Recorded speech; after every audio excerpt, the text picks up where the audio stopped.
Voiceover Coffee Shop, Episode 14. Welcome to the Voiceover Coffee Shop, where we share our morning with some of the finest names in voiceover. And now, here's your host, voice actor Andrew Morrison.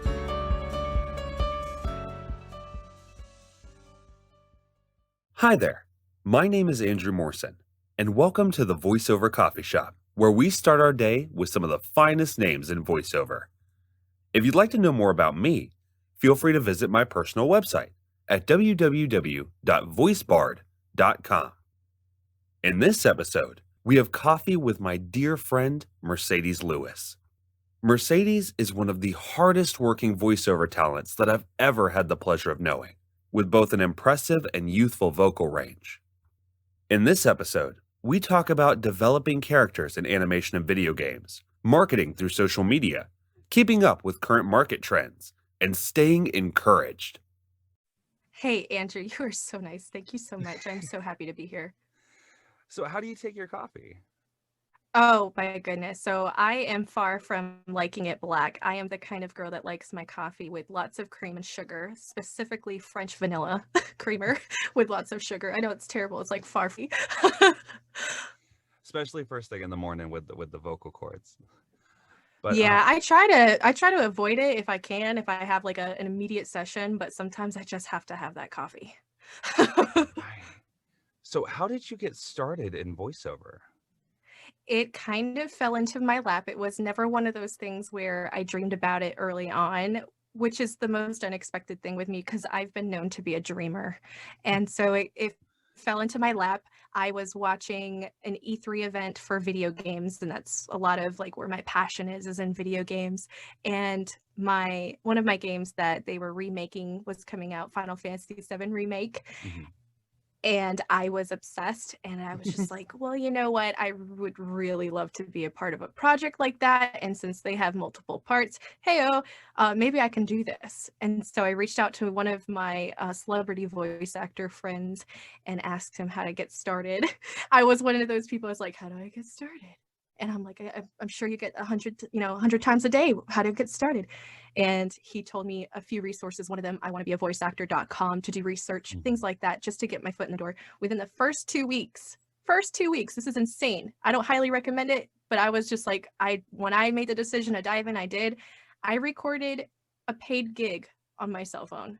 And the moment that happened, within 2 weeks of starting, I immediately upgraded to a microphone, had a full setup, and just went from there and haven't stopped. It's been incredible.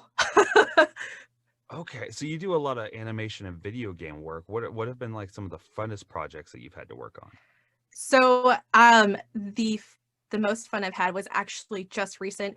Can't go into too much detail, but all I can say is that I had the NDA, but it was for a video game, and the roles that they had me play were so awesome, so hardcore, which is total opposite of what I normally do. I do normally goofy, funny, comedic, have a good time. This was like more serious, which it was a challenge that I really wanted to do, and it was so much fun. Oh my goodness. But yeah, I do a lot of animation, video games, tons of narration. I've done lots of narration, especially started out with 2 audiobooks, then went from there narrating like 6 to 7 page scripts almost every single day for a while. And then was like, I want to get back into the video game animation scene. So I kind of just was like, okay, I'm going to lesson on that and start focusing more back on video game animation. So that's where you've been kind of directing your marketing, is towards the video game, back towards video game and animation. Yes, definitely. That is my passion, my dream, my love. Everything is there. I just love character work so much. There's nothing like it to me. You and me both. So what is your character development process like when you get a copy and you're like, oh no, this is something that kind of resonates with me? How do you dive in and develop that character? So when I'm analyzing a script for the first time, whether it's for an audition or an actual work from a referral, the first thing that I do is I look at their description, of course. What is it that they're saying about the character that they're wanting to see? And then I add my spin to it, because ultimately, yes, we want to make it the way that the director is asking for it, but sometimes they don't know what they want and we want to add a little spin to it. Our personality is coming through with that voice and breathing life into that character. So I look at everything that's described, I look at the words, and then I ultimately make a decision based on all of that information. How am I going to go about bringing this character to life, but also adding my take to it? Okay. So when you're marketing towards that, is it through auditions or is it through directly marketing to the casting director, or who are you marketing to? As far as the character development or just finding the work? When you're finding the work. So it's a little bit of everything. So I am very frequent on Facebook groups for voice acting, and sometimes there are casting directors on there that are seeing me participate with everybody else. And I make a bunch of friends with a bunch of everybody. I try to talk to as many people as I can, because the biggest thing is building relationships in this industry is huge. And I couldn't have gotten where I am in such a short time if it wasn't for the people that are in the industry that I felt like at times held my hand when it got rough. So I built relationships with fellow voice actors and directors, and especially on Facebook with those groups. But I also started getting a little bit more involved with Twitter, which was a new beast for me. I was not used to Twitter at first, but because of the way I interact with people, because I don't make it about me. I make it about the people that I'm talking to. So if somebody is, needing assistance with something that I feel that I can help them with without misleading them because of, I've only been doing this for about 15 months, 16 months now. And so I know what I know, and I know what I don't know.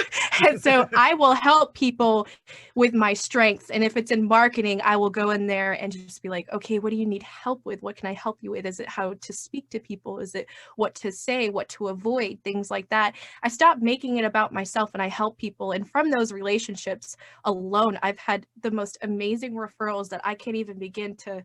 I've had people that are like, listen, I have a developer that is looking for someone and I want to drop your name in. Can you email them? And I will immediately email them. I don't wait. I just jump on the opportunities when they come. And if somebody's like, I referred you to so-and-so, I follow up with that so-and-so. Hey, so-and-so referred me to you. It's an honor, or something. And I just, I'm constantly following up. I don't wait, because people, it's time is important for everyone. Why make them wait? Jump on it, And so I am a little bit of everything. I look for casting calls wherever I can. I speak to people, and if they have, if they're in a project that they need help with, sometimes I get referred to them, and that's when it's just really cool, is when you get those referrals that are unexpected and they're like, hey, I spoke to my director. They want to hear your demo. They want to speak with you.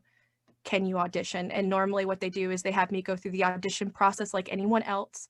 And then they make a decision based on that. And I've gotten some really awesome gigs just from referrals. So I do a little bit of everything that I can. And then on top of all of that, I'm continually trying to train on what's current in the industry, because when you're training on what's current, you're more prone to make better decisions as far as where your marketing goes and what you need to spend your time on and what not to spend time on. Okay. So when you are approaching those casting directors and you're like, hey, I was referred, or I've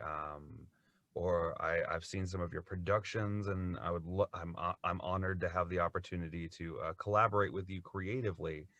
How do you instill value on the service that you offer? Because I mean, this is it is a monetary industry. So it is. How do you portray that value through like an email? So I am full of excitement in emails, but I also don't want to give them a long, drawn out message, because they don't have time to read all of that. Right. So short, sweet, excited to be a part of this project. I'd love to audition for the roles that you're looking for. I always mention who referred me, that I was excited to hear about the project. I always show that I'm like excitement. And what I also do is I always refer them to my website, so that they're able to look deeper into how I operate, how I market myself, what my brand is.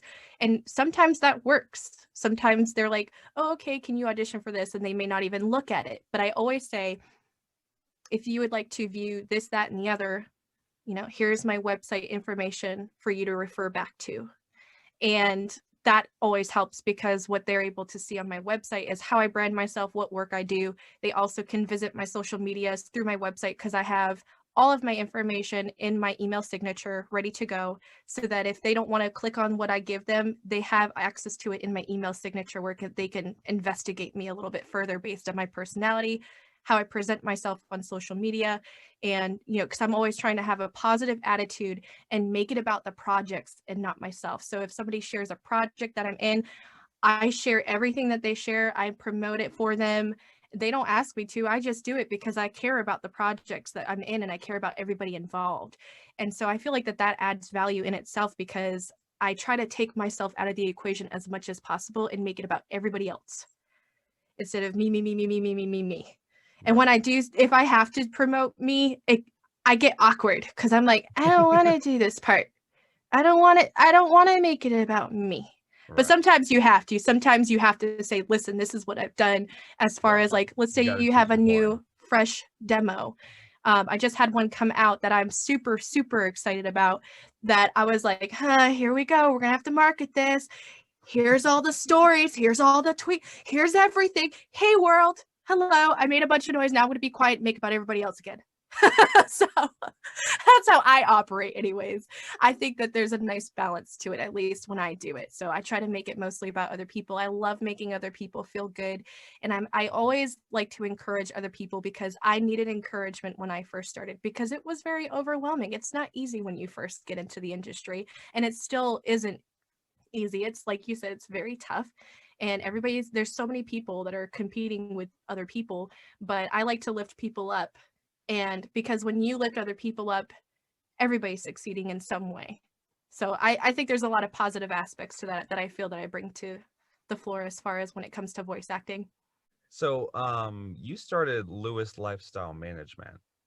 And I absolutely love helping other people. And it could be anything from phone calls, because that's another thing I'm really good at, is de-escalating situations when it comes to really intense, really upset customers, because I'm just like, I am so sorry.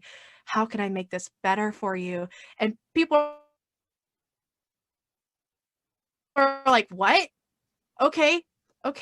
I'll calm down just a little bit, because you asked me what you could do for me. Okay. And instead of me getting upset with them, because sometimes it gets a little crazy, and you'll be like, listen, I'm so sorry that you're very upset. I unfortunately cannot help you when you're, speaking in this manner, but if you want me to call you back when you're feeling better, I can. Because sometimes people will curse you out, and you're like, okay, how do I handle that without making them more upset? You just be like, well, unfortunately, I'll have to call you back at a different time, if that's okay. And most of the time they'll calm down. They'll be like, oh, no, I'm sorry. I didn't mean to say those things, but this is why I'm frustrated. And I'll empathize with them, because sometimes you're just like, wow, if I was in their shoes, how would I react?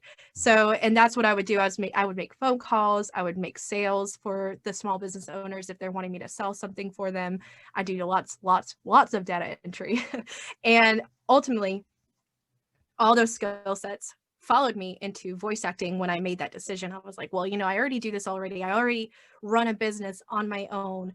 I don't necessarily market it the way I do with voice acting, because it's more of a referral based system locally, where I work with people word of mouth, versus me having to be like, hey, internet, this is what I do. I'm going to get as many people under, my belt as possible. I don't do that. I work with people that have a good reputation, that I have to make sure that I'm going to work well with them before I make the decision that I'm going to work with them. Because if we don't work well together, I don't want to make it harder for that business owner if we don't have the same systems in place and we don't work well together. So we go through like a word of mouth.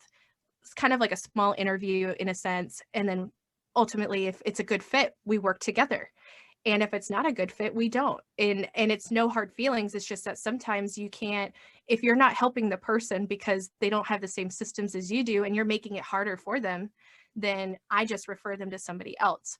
So, and most of the time, there's not really a whole lot of people that do what I do as far as the personal assistant business. They're just kind of like, hey, I'll just pick up some hours here and there. Whereas me, it's like, yeah, this is my business. I can help you. What do you need help with?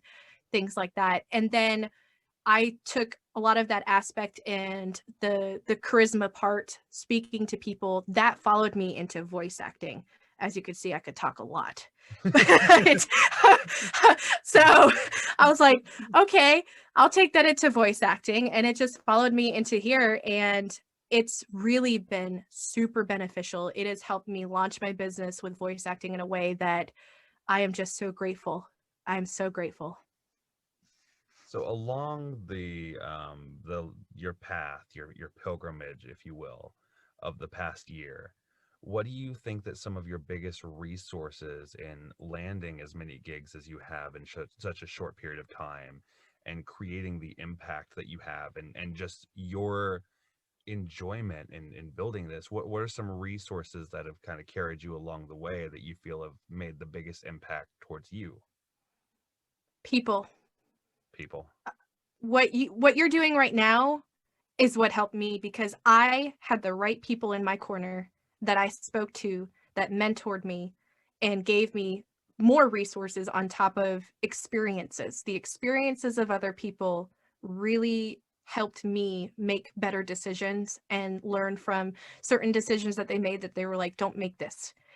And they're like, you're going to make mistakes along the way, and that's okay. But if you can prevent them, this is how you can prevent them. And so I learned a lot from experiences, from other people, talking to other people, learning. I observe like crazy. I'm like one of those, I don't want to even say creeper, because I'm not really a creeper. I'm one of those silent people that just watches everything in the background when it comes to different sources, as in like Facebook groups. If people are having conversations, I'm going to watch what the pros say. I'm going to analyze it. And then what I do is I do my own research on the side, whether it's watching videos, going on websites. Like the beginner one was iwannabeavoiceactor.com. That was the initial first step that I took.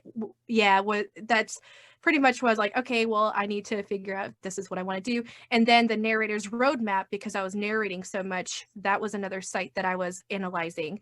And then I was starting to understand rates, teach myself about the global voice acting rates that they had. And I just pretty much, but the experiences and talking to people and really just learning from them, word of mouth, the trainings that I've taken, word of mouth, things like that really helped me along the way. And because there were people that didn't need to help me, that they went out of their way to make sure that I didn't fall on my face, even though there were times where I felt like I did, but they were like, no, it's okay. Like you're experiencing the journey. This is what everybody feels. This is all a part of the experience. And so I had a lot of amazing people in my corner that took the time out of their day to explain to me, what I could do to better myself, how I can get out there. And then with that information, I just went for it. I just started promoting like crazy and talking to everybody and trying to be very encouraging. The encouragement part is so important with a lot of people in this industry, because a lot of us get discouraged. A lot of us are used to not getting, auditions where some of us don't get rejection emails. Luckily, I haven't had a whole lot of those, but the fact of the matter is you don't get the job, and then you hear it and you're like, okay, time to move on. But it's still like, you still feel a little bit of, why am I feeling this way? And people get discouraged very, very, very easily in this industry. And so what I do is I try to encourage them and say, listen, don't give up. So, and I try to be everybody's light, because we need more light in this, during these times, especially. You need more encouragement. You need to love on each other and be there for each other more than ever. And I have a huge support system of voice actors that are in my corner, that have been there for me since the very beginning. And I am just so truly honored to have those people with me along the way. So don't be afraid to talk to people, build those relationships, go to people for advice, for their experiences, learn from them, do your own research. That's like the biggest thing. And then ultimately you make the decision where you want your business to go. So I hope that helps. So you have a lot of podcasts on your resume as well. How did you get into the podcasting realm? Because I'm really curious about that. Oh wow, it was, I'm telling you, people think I'm crazy when I say this, but those Facebook groups, when I first started, it's a little bit different now because I noticed that they're leaning more towards training, and that's great. But there was a casting call for a podcast on there. And this was right after I had landed my first paid gig within the 2 weeks. Mm-hmm. I saw a podcast casting call on one of the groups. I applied, and then I started doing fake ads, and then I started getting interviews. And then ultimately that kind of piqued the interest of another person that was like, listen, I see that you've been doing this. Can you do this? And so I started doing a little bit more character work and doing the fake, we call them fake ads, but they're just like little funny skits of entertainment in between the show, just to get people like laughing, because they're ridiculous. I mean, some of these ads, I'm like, what is going on? And it's so much fun to do because it was character work. And then afterwards, I built a relationship with the directors, and I got exclusive interviews about, tell us more about what you do, why you do it, things like that. And they asked me questions about me. And so I just got involved with the podcast there, and then it took off, and it's been awesome. So the podcast was actually my second gig ever. And it has a special place in my heart because I haven't been doing too many lately. I've been doing a lot of different stuff. So I love podcasts. That was the first stepping stone for me into the industry. And then I just took off from there. Awesome. So if you were to write a letter to yourself, to pre-voice actor Mercedes, from your viewpoint now, what would that letter say? You don't feel loved or accomplished right now, but there are great things waiting ahead that you don't even know are ahead of you. So keep holding on to hope. Keep knowing how awesome you are, because you are, even when you don't feel like it. Things are gonna be awesome. So just be patient, be kind, hold on to hope. That's what I would tell myself pre-voice acting, because voice acting was initially a game changer in my entire life. It changed my whole life. And it's been the best thing that's ever happened to me. You could ask my husband. He's just like, I've never seen you so passionate about anything in your life like this. Like, you've been passionate about stuff, but not like this. And he's right. I haven't really thought of a time where I'm just like, this is what I want to do. This is the life that I never even knew I could have. This is just so awesome. It's a lot of work, but it's the kind of work that I would do forever. So, and I would tell myself, listen, you may not feel like it right now, but it's there. It's going to happen. Just be patient. Your time will come. Well, thank you so much, Mercedes. This has been awesome. Thank you, Andrew. Oh, I just feel so encouraged and enlightened. I really hope you enjoyed Mercedes talk about how the kind energy that she gives to the voiceover industry comes back to her in such a wonderful way, and her process for using that kindness to build her career as a voice talent. If you'd like to know more about her, you can visit her at mercedeslewisvo.com. Thank you for listening, and I'll see you next time. Thank you for listening to the Voiceover Coffee Shop. For more information on guests, new episodes, and more, be sure to visit www.vocoffeeshop.com.